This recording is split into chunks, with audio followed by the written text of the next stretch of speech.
Hello students, welcome to the class. आज की class में आप सभी का स्वागत है। तो ये हमारी लास्ट क्लास होगी वर्क, पावर और एनर्जी को लेकर। तो लगभग हमने भी वर्क, पावर और एनर्जी को लेकर काफ़ी चीज़ों के बारे में जानकारी प्राप्त करी है और बताया है कि चीज़ें किस तरीके से काम करती हैं। ठीक, लेकिन अब हम जो बात करेंगे वर्क, एनर्जी और पावर को लेकर, उसमें बहुत सारी चीज़ों को देखेंगे। किस तरीके से चीज़ें आपकी बताई गई हैं, क्या आपकी जो है वर्क होता है, एनर्जी होता है, क्या इनके बीच का रिलेशन है। तो अब हम मेनली जो बात करेंगे वो आगे जाके law of conservation of energy और इनके बीच के रिलेशन की बात करेंगे। ठीक, जैसे आपने law of conservation of energy की मैं बात करूं तो क्या समझते हैं आप law of conservation of energy से? According to the law of conservation of energy, the energy can neither be created not be destroyed. देखो, ऊर्जा संरक्षण के नियम के अनुसार ऊर्जा ना तो सृष्ट की जा सकती है और ना ही वह नष्ट की जा सकती है, यानी सृजन नहीं हो सकता है, ऊर्जा बनाई नहीं जा सकती है। तो जो पर्यावरण में जो जितनी भी ऊर्जा है वह उतनी ही रहेगी जितनी पहले से है। नहीं आप ऊर्जा को बना सकते, ना ही ऊर्जा को नष्ट कर सकते। फिर क्या होता है, आप ऊर्जा को एक फॉर्म से दूसरी फॉर्म में बदल सकते हैं। यानी एनर्जी की जो फॉर्म होती है या एनर्जी की, आप मान लीजिए एनर्जी एक तरीके से अपने वस्त्र को बदल देती है। कभी मैकेनिकल थी तो कभी केमिकल हो जाएगी, कभी इलेक्ट्रिकल हो जाएगी, कभी साउंड एनर्जी हो जाएगी। तो ऊर्जा बस अपने आप को बदलती रहती है, ना ही उसे नष्ट किया जा सकता, ना ही उसे बनाया जा सकता। In other words, the total energy of a closed or isolated system always remains the same. तो अगर हम दूसरे शब्दों में बात करें तो एक बंद या अलग सिस्टम की कुल ऊर्जा हमेशा समान रहती है। तो एक जो क्लोज्ड या आइसोलेटेड सिस्टम है उसके अंदर जो भी एनर्जी है वह हमेशा समान रहेगी। The sum of various energy in the universe remains constant. ब्रह्मांड में विभिन्न ऊर्जाओं का योग स्थिर रहता है। तो ब्रह्मांड में जितनी भी ऊर्जाएं होती हैं उनका योग, उनका जो सम है वो कांस्टेंट, मतलब वो फिक्स रहेगा। अब ये सम फिक्स्ड क्यों नहीं रहेगा? तो ये जो आप देखिए ये सम क्यों फिक्स रह रहा है, क्योंकि ये जो एनर्जी है ये बदल रही है एक फॉर्म से दूसरी फॉर्म में। ठीक, चलिए, तो ये जो नोट्स है ये काफ़ी इंपॉर्टेंट है। ये जो मास एनर्जी कंजर्वेशन रहा रिलेशन है ये काफ़ी इंपॉर्टेंट है, इसको आपको पता होना चाहिए। चलिए नेक्स्ट क्वेश्चन, यानी नेक्स्ट टॉपिक, मास एनर्जी इक्विवेलेंस। मास एनर्जी इक्विवेलेंस क्या होता है? यानी मास और एनर्जी यानी जो द्रव्यमान और ऊर्जा क्या है। देखो 1905 में Einstein proved the equivalence of mass and energy. तो 1900 समतुल्यता, ऊर्जा और द्रव्यमान की समतुल्यता को आइंस्टाइन ने साबित करा। 1905 में आइंस्टाइन ने द्रव्यमान और ऊर्जा के समतुल्यता का सिद्धांत साबित किया। क्या आइंस्टाइन ने बताया? He showed that mass m can be converted into energy E, which is given by E equals to mc square। तो उन्होंने दिखाया कि द्रव्यमान m जो है, जो मास को ऊर्जा E में परिवर्तित किया जा सकता है। यानी ऊर्जा में परिवर्तित कर सकते हैं आप मास को, और ऊर्जा को आप मास में परिवर्तित किया जा सकता है, जिसके निम्नलिखित रूप से दिखाया जाता है। ठीक, चलिए आगे बढ़े। तो E equals to mc square, इसको याद रखेंगे क्योंकि ये परीक्षा में पूछा गया है। चलो, where c is a velocity of light. तो E equals to mc square में जो c क्या है, c प्रकाश का वेग है। Most of the energy of the universe, तो जो ब्रह्मांड की अधिकांश जो ऊर्जा है as a energy from the sun and stars come from conversion of mass into energy. तो ब्रह्मांड की अधिकांश ऊर्जा जैसे कि सूर्य और तारों से आने वाली ऊर्जा द्रव्यमान की ऊर्जा में परिवर्तित हो रही है। कहने का मतलब है कि ये सूरज है और इससे जो ऊर्जा आ रही है वह ऊर्जा किस में परिवर्तित हो रही है, वह मास में परिवर्तित हो रही है। यह किसने बोला? यह जो सिद्धांत है या इसको परिभाषित जो है अल्बर्ट आइंस्टाइन ने किया 1905 में। This equation is known as Einstein formula of mass energy equivalence. हाँ, तो ये जो आपकी मास एनर्जी इक्विवेलेंस की जो रिलेशन थी, यानी जो इक्वेशन दी गई, जो समीकरण दिया गया, तो यह समीकरण द्रव्यमान ऊर्जा और समतुल्यता के आइंस्टाइन सूत्र के रूप में भी जाना जाता है।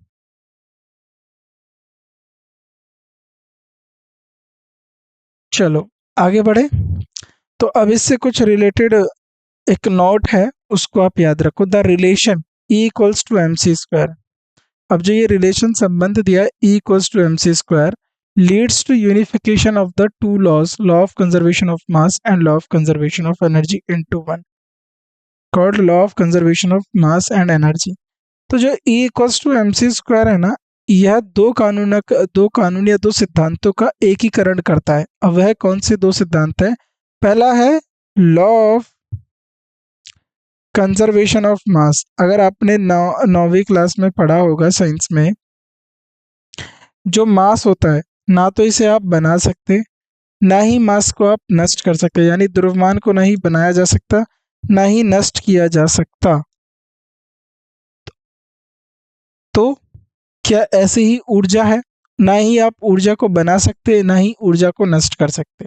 तो इन दोनों को मिला के जो ये इक्वेशन, जो समीकरण दिया है, तो इस समीकरण में यह दोनों लॉ या यह दोनों नियम इसी एक समीकरण में आ गए। तो इसको कहा जाता है लॉ ऑफ कंजर्वेशन ऑफ मास और एनर्जी, यानी द्रव्यमान और ऊर्जा के संरक्षण के कानून को कहा जाता है। ठीक, चलिए।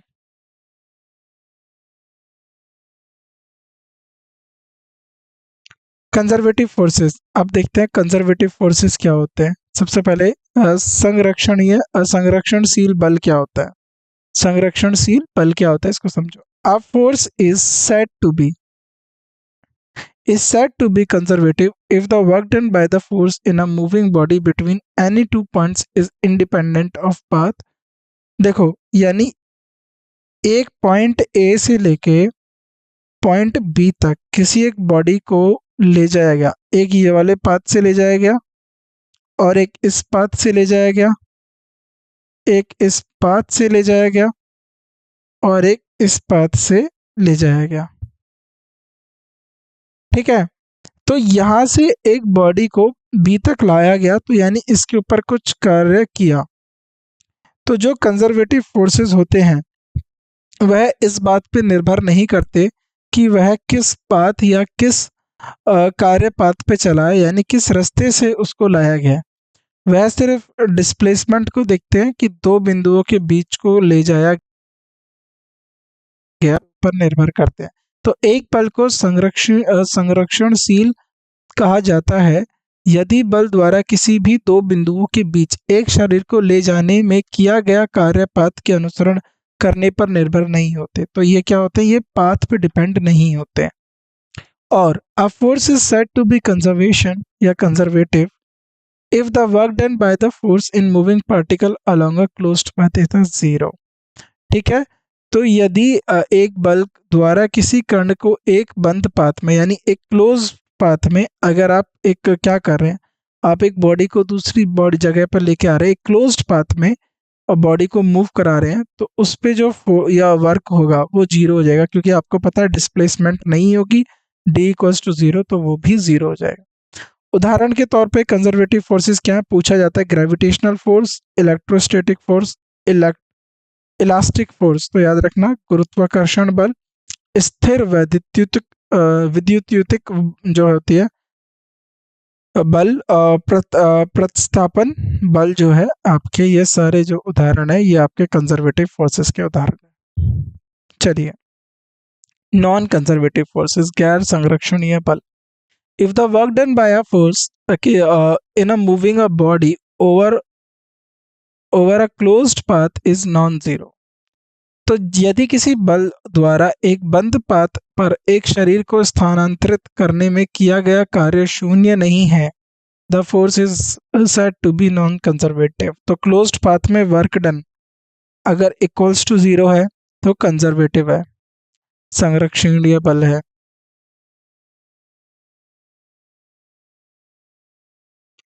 और work done not equals to zero है तो नॉन कंजर्वेटिव है, गैर संरक्षणीय बल है। ठीक है, तो ये याद रखना है। एग्जाम्पल हो गया आपका फ्रिक्शनल फोर्स, तो उदाहरण के तौर पर क्या है, घर्षण बल।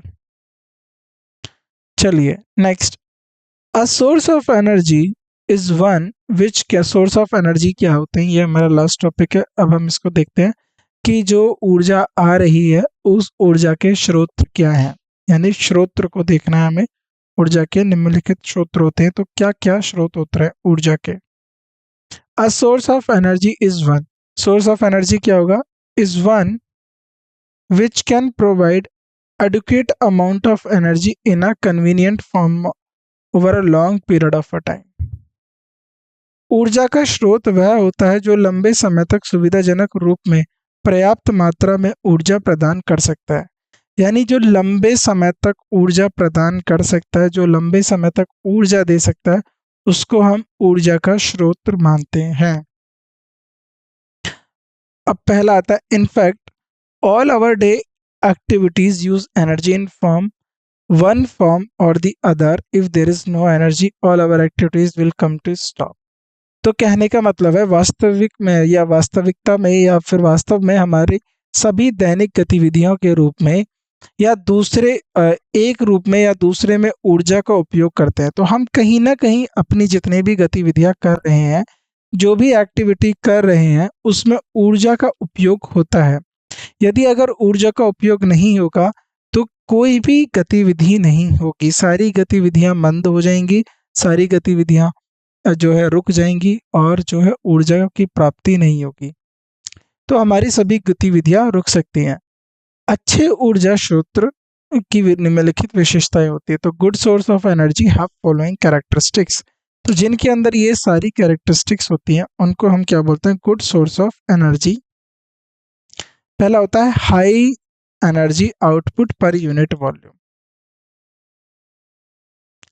यानी प्रति इकाई आयतन पर उच्च ऊर्जा उत्पादन। High energy output per unit volume, प्रति इकाई आयतन पर उच्च ऊर्जा उत्पादन। दूसरा होता है स्टडी अवेलेबिलिटी, यानी स्थिर उपलब्धता, जो जल्दी से मिल जाए। ठीक है, पर यूनिट वॉल्यूम में यानी जो प्रति इकाई आयतन पे उसमें उच्च ऊर्जा मिले। Safe and easy to use, जो सुरक्षित हो और आसानी से उपयोग करने के लिए हो। तो ये सारे अगर गुण मिलते हैं तो ये एक अच्छे सोर्स के या अच्छे स्रोत के, ऊर्जा के स्रोत के पहचान होते हैं, कैरेक्टरिस्टिक्स होते हैं। Easy to store and transport, तो दो और हैं। इजी टू स्टोर, जिनको संग्रहण और परिवहन करना आसान हो, यानी अगर मान लो ए जगह पे कोई एनर्जी मिला है तो उसको बी जगह ले जाना हो, सी जगह ले जाना हो, डी जगह ले जाना हो। तो देखा होगा झारखंड, छत्तीसगढ़ और मध्य प्रदेश के कुछ इलाकों में कोयला मिलता है, लेकिन हमारे देश में अलग अलग स्थानों में जो है NTPC, national thermal power corporation के प्लांट हैं, एनटीपीसी।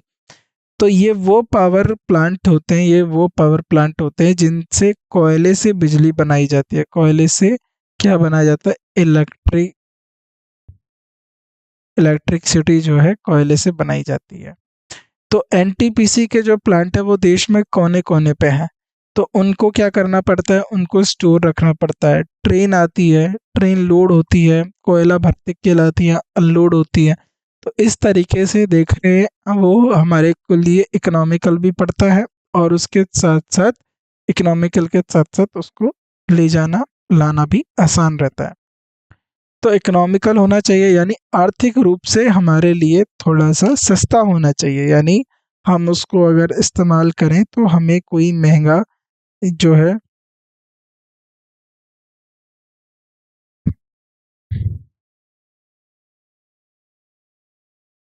ठीक है।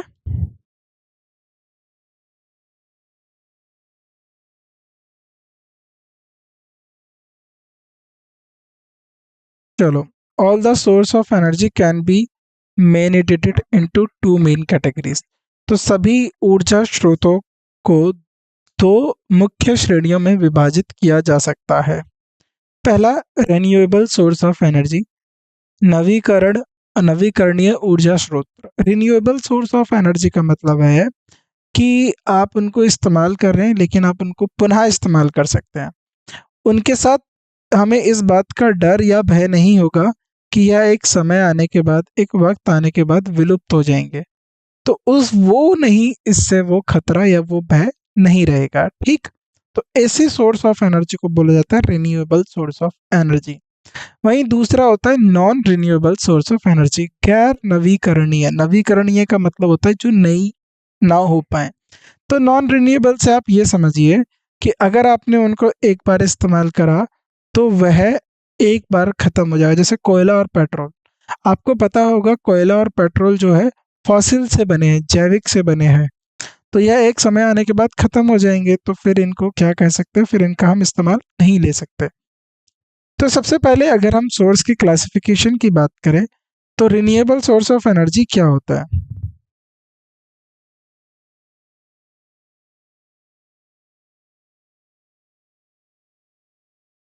ठीक, चलो, these source of energy which are being produced continuously in nature and are inexhaustible are called renewable source of energy। नवीकरण ऊर्जा स्रोत, वह ऊर्जा स्रोत जो प्राकृतिक में निरंतर उत्पादित हो रहे हैं। These source of energy which are being produced continuously in nature, तो जो प्रकृति में निरंतर उत्पादित हो रहे हैं।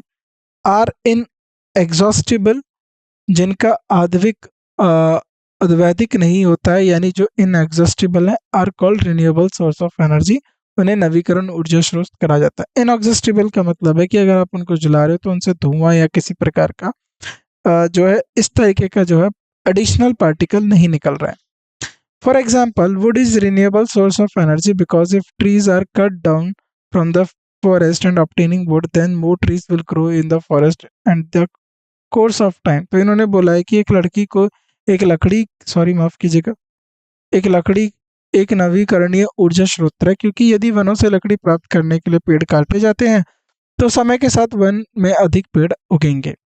तो लेकिन मैं इससे थोड़ा सा अलग जो है विचार रखता हूँ। ये जो बात कही गई है यहाँ पर, अगर आप पेड़ों को उगाएंगे नहीं, मान लीजिए अगर आप पेड़ों को उगाएंगे नहीं और निरंतर वन की कटाई होती रहेगी, वनों को काट दिया जाएगा, पेड़ों को काट दिया जाएगा, तो फिर क्या हो जाएगा, एक समय आने के बाद जो है खत्म हो जाएगा, ठीक है, पेड़ या जो है वन खत्म हो जाएंगे। लेकिन जो तो अगली हम जो बात कर रहे हैं, जो अगले एग्जाम्पल हैं वो ज़्यादा अच्छे हैं।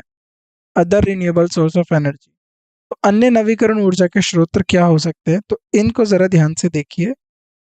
सोलर एनर्जी, सौर ऊर्जा, यानी जो आप देखिए हमारा जो सूरज है वो अगले 5 बिलियन सालों तक है।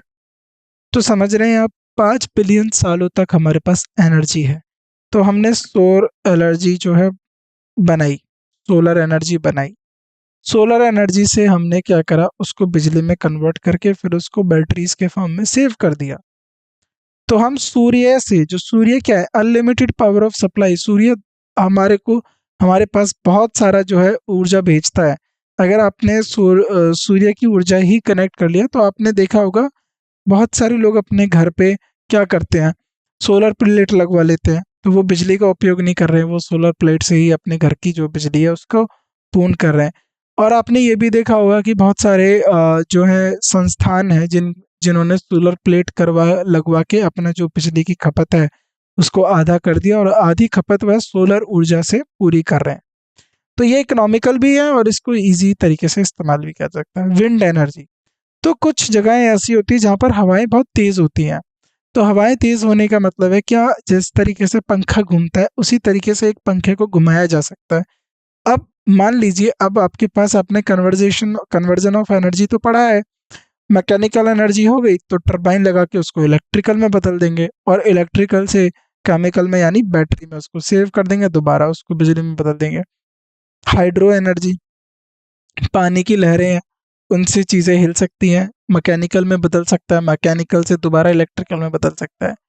तो हमारे पास जो दूसरे सोर्स हैं, आपने देखा भी होगा कि आजकल जो सरकार या जो दूसरे देश विदेशी सरकारें हैं, जो ऑर्गेनाइजेशन है, वह क्या कर रही हैं, वह रिन्यूएबल यानी नवीकरणीय ऊर्जा के स्रोतों पर ज़्यादा ध्यान दे रही हैं। उससे पर्यावरण और प्रदूषण भी नहीं होता, पर्यावरण को कोई नुकसान भी नहीं होगा और प्रदूषण भी नहीं फैलेगा। तो इससे वह हमारे लिए लाभ में रहेंगे। बायोफ्यूल्स, तो जैव ईंधन होते हैं, बायोफ्यूल्स होते हैं, जैसे हाइड्रोजन एनर्जी और इन सब में हो गया, तो बायोफ्यूल्स होते हैं।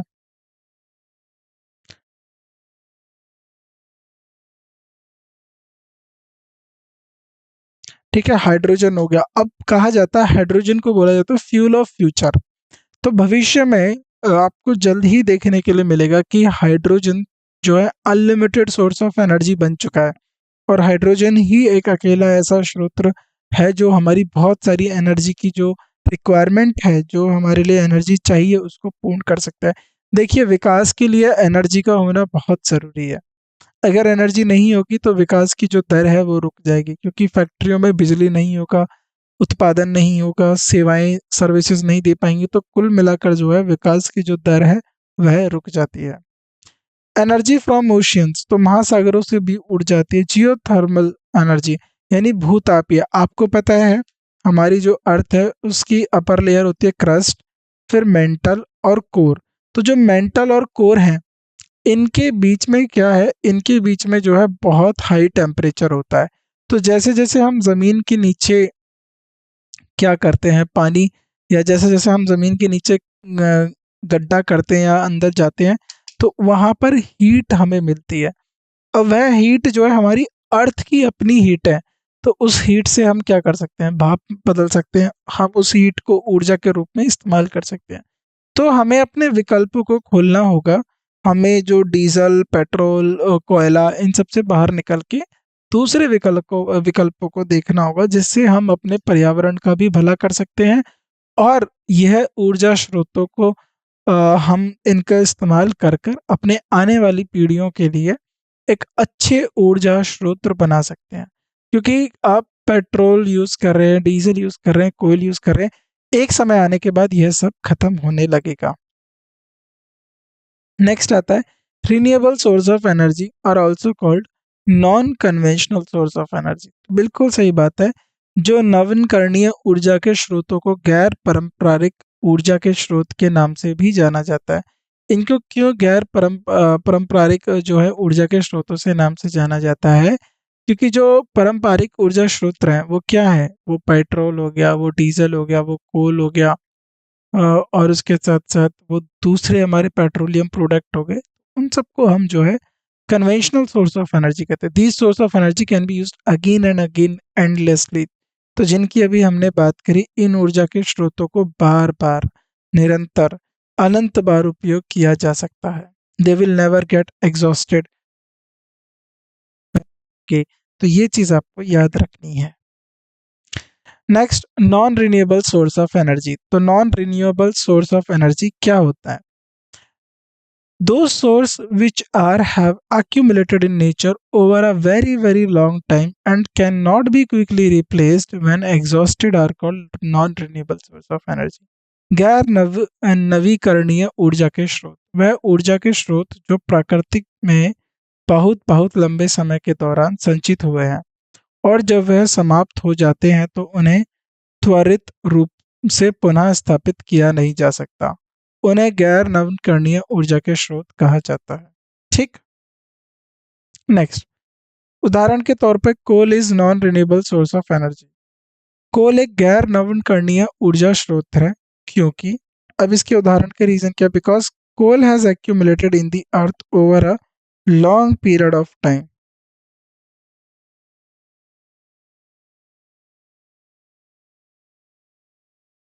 तो अब क्यों इसके लिए कहा जाता है? क्योंकि कोल एक बहुत लंबे समय के दौरान पृथ्वी में संचित हुआ और यदि सभी कोल समाप्त हो जाता है तो इसे प्रकृति में तेजी से उत्पादित नहीं किया जा सकता। आपको पता होगा लाखों साल लगे कोल को बनने में। तो अगर कोल खत्म हो जाएगा तो दोबारा कोल इस तरीके से नहीं मिलेगा। उसी तरीके से हम बात करें पेट्रोलियम और नेचुरल गैस, तो आपने देखा होगा जो समुद्री जीव जानवर हैं वह मरे और उनका जो है डिकम्पोजिशन उस तरीके से हुआ कि वह पेट्रोल में बदल गए। बिना ऑक्सीजन की जो ऑक्सीजन की अनुपस्थिति में उनका अपघटन हुआ था, जिसकी वजह से वो क्या हो गया, पेट्रोलियम और प्राकृतिक गैस में हो गए। तो ये भी गैर नवीकरणीय ऊर्जा स्रोत हैं, यानी ये दोबारा से नहीं बन सकते। Fuels that originated from the remains of dead plants and animals are called fossil.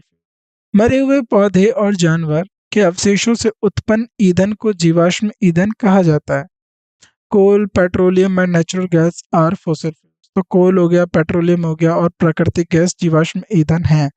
These are conventional non renewable fuels. तो यह पारंपरिक अनवरित ईंधन होते हैं। Burning them cause air pollution. तो इन्हें जलाने से वायु में प्रदूषण होता है। अब आपको पता होगा, आप कोल जला रहे हैं, ठीक है, आप पेट्रोलियम जो व्हीकल होता है इनसे धुआं निकलता है, तो इनको जलाने से पॉल्यूशन होता है। हार्मफुल गैसेस, जो खतरनाक गैसेस होती है, जिनकी उपस्थिति हमारे जीवन के लिए जो है विनाशकारी हो सकती है, तो वैसी गैसेस का जो है इनके जलाने से निकलती है। जैसे कि pollutant produced include carbon dioxide. तो उत्पन्न होने वाले प्रदूषकों में कार्बन डाइऑक्साइड, कार्बन मोनोऑक्साइड हो गया, ऑक्साइड्स ऑफ नाइट्रोजन, नाइट्रोजन और सल्फर के ऑक्साइड्स हो गए। तो ये सारे खतरनाक टॉक्सिक जहरीली चीजें जो है फॉसिल फ्यूल से निकलती है। Oxides of nitrogen sulphur cause acid rain. तो जो नाइट्रोजन और सल्फर के ऑक्साइड है ये अम्ल वर्षा का कारण बनते हैं। Natural gas is the cleanest fossil fuel. तो नेचुरल गैस को हम कह सकते हैं कि यह सबसे स्वच्छ जीवाश्म ईंधन है। Energy from biomass. अब हम बायोमास की बात करें तो बायोमास से क्या है, कैसे एनर्जी होती है। In the context of energy production, biomass means any organic matter which can get energy on a renewable basis. तो ऊर्जा उत्पादन के संदर्भ में बायोमास का अर्थ क्या होता है। बायोमास का अर्थ होता है कि कोई भी जैविक पदार्थ जिससे हम नवीकरणीय आधार पर ऊर्जा प्राप्त कर सकते हैं। Wood is a biomass fuel. तो लकड़ी एक बायोमास ईंधन है। Wood can be more efficiently utilised by converting into charcoal. तो लकड़ी को चारकोल में परिवर्तित करके एक अधिक कुशलतापूर्वक उपयोग किया जा सकता है। Biogas is combustible mixture of gases produced by decomposition of biomass.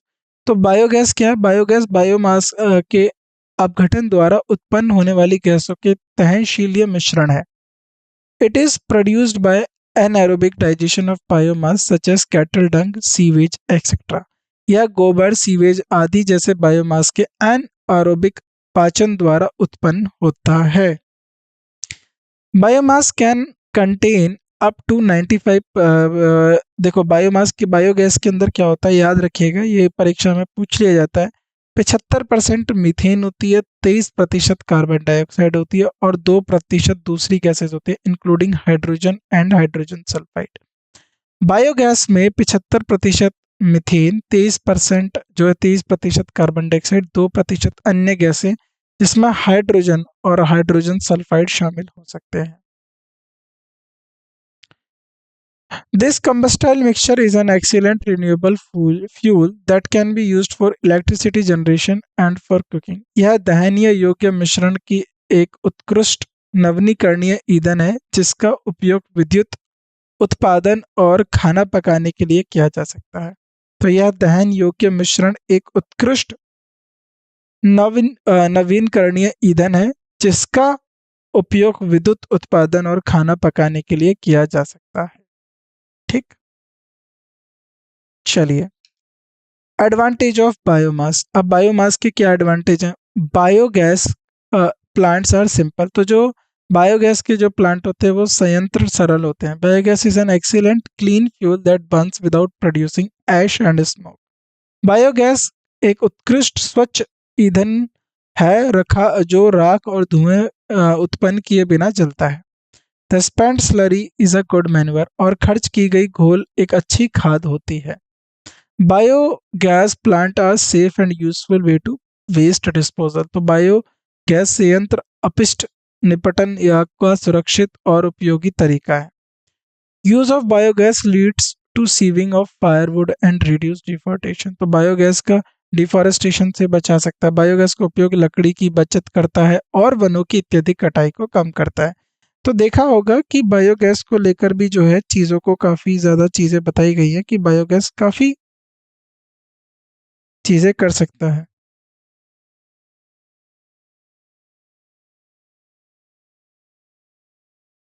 चलिए नेक्स्ट हम देखते हैं the energy received from the sun is called solar energy. तो सोलर एनर्जी की बात करें, सूरज से प्राप्त ऊर्जा को सौर ऊर्जा कहते हैं। The sun is the ultimate source of energy of fossil fuels, flowing water, wind, biomass and waves. तो सूरज जीवाश्म ईंधन, बहते हुए पानी और जैव द्रव्य और महासागर की लहरों की ऊर्जा का सर्वोत्तम स्रोत है। तो सबसे अच्छा अगर मैं ऊर्जा स्रोत बोलूं तो सन है। सन से अच्छा ऊर्जा स्रोत नहीं है। The energy that the near Earth receives from the sun is about 1.4 kilojoules per second per square meter, and this quantity is called solar constant. सूरज से पृथ्वी के निकटम अंतरिक्ष को मिलने वाली ऊर्जा करीब 1.4 किलो जूल प्रति सेकंड प्रति वर्ग मीटर होती है, और इस मात्रा को सौर स्थिरांक कहा जाता है। Now we know that the unit of kilojoules per second is equal to kilowatt. तो आपको पता होगा कि जो किलोजूल पर सेकंड होता है उसको हम किलोवाट के बराबर भी मानते हैं। So we can also write that value of solar constant. तो सोलर कांस्टेंट की वैल्यू क्या हो गई? 1.4 किलोवाट पर मीटर स्क्वायर। तो हम बोल सकते हैं solar constant in term power of writing kilowatt पर square metre and place किलोजूल्स per second पर स्क्वायर मीटर। ठीक है, तो हम इसको क्या लिख सकते हैं? किलोवाट पर स्क्वायर मीटर। ठीक, ये आपका हो गया। About 1/3 portion of the sunlight consist of infrared raise. तो सूरज की रोशनी का लगभग 1/3 हिस्सा इंफ्रारेड किरणों से मिलता है या बनता है। These infrared rays have property that they heat the object on which they fall. तो इन इंफ्रारेड किरणों की एक विशेषता होती है कि वह उन वस्तुओं को गर्म करते हैं जिन पर वह पड़ते हैं। तो जो आपको हीट फील होती है वह इंफ्रारेड किरणों की वजह से होती है। So when sunlight falls an object, जब सूरज की रोशनी किसी वस्तु पर पड़ती है, it produced heat and this can be used for various purposes.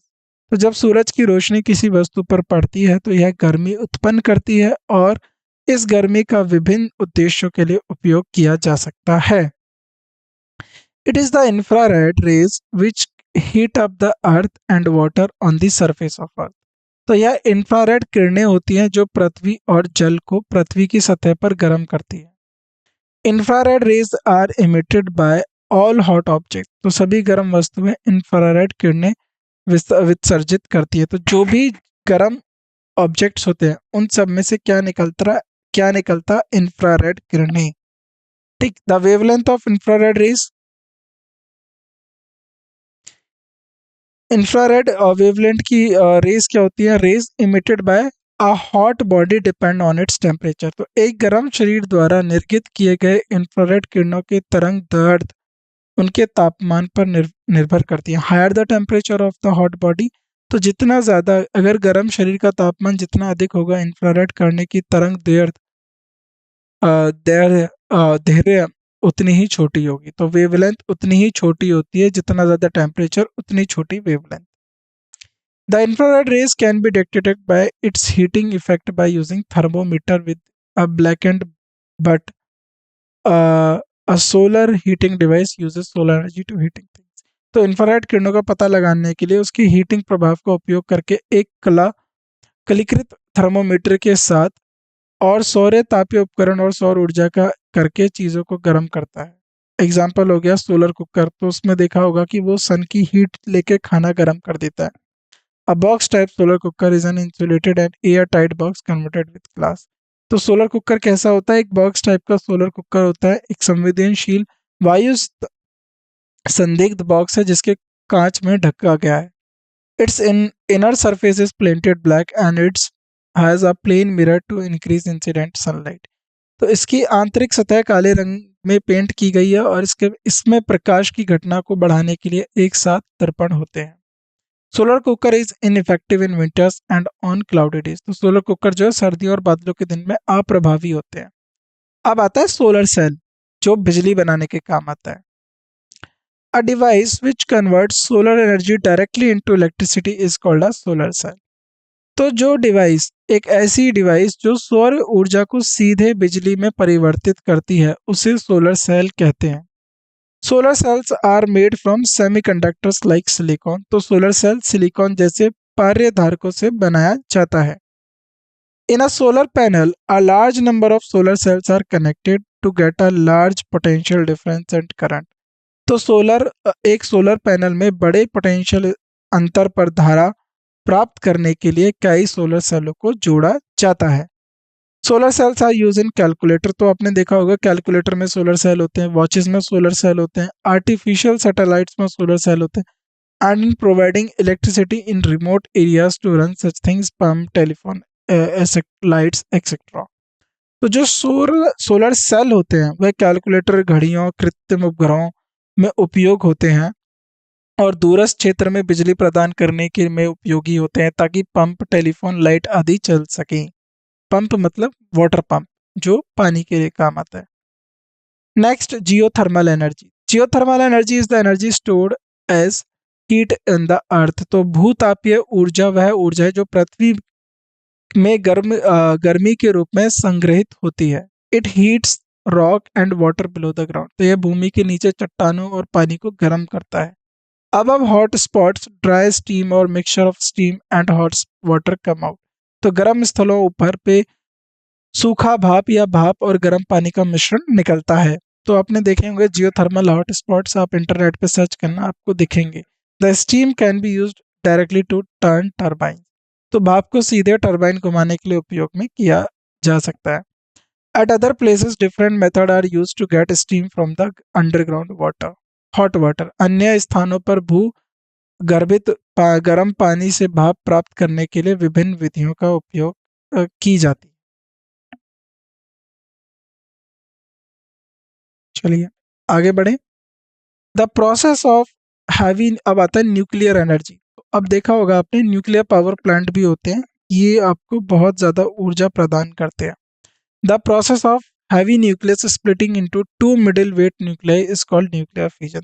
Nuclear fusion में होता क्या है कि एक बड़े न्यूक्लियस को दो छोटे न्यूक्लियस में तोड़ दिया जाता है और उसके साथ जो निकलती है वो निकलती है एनर्जी। तो भारी नाभिकीय को दो मध्यम वजनीय नाभिकियों में विभाजन होने की प्रक्रिया को परमाणु विभाजन कहा जाता है, विभाजन कहा जाता है।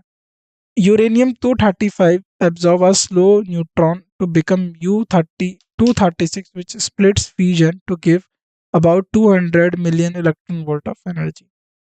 तो यूरेनियम 235 को धीमे न्यूट्रॉन को अवशोषित करता है ताकि वह यूरेनियम 236 बन जाए, और जो विभाजन या फ्यूजन होता है और लगभग 200 मिलियन इलेक्ट्रॉन वोल्ट की ऊर्जा। Reaction that continue on its own as occurrence of the reaction triggers the next occurrence is called chain reaction। तो इसमें चेन रिएक्शन होता है, अगर एक बार ये रिएक्शन शुरू होगी तो ये अपने आप चलती रहती है, एक प्रतिक्रिया को अपने आप जारी रहती है, क्योंकि प्रतिक्रिया एक घटना अगली घटना को ट्रिगर करती है और इस श्रृंखला प्रतिक्रिया कहा जाता है। Control chain reaction is used in nuclear power plant. तो जो न्यूक्लियर के पावर प्लांट है, जो परमाणु ऊर्जा केंद्र है, वहां पर हम क्या करते हैं, controlled nuclear chain reaction use करते हैं।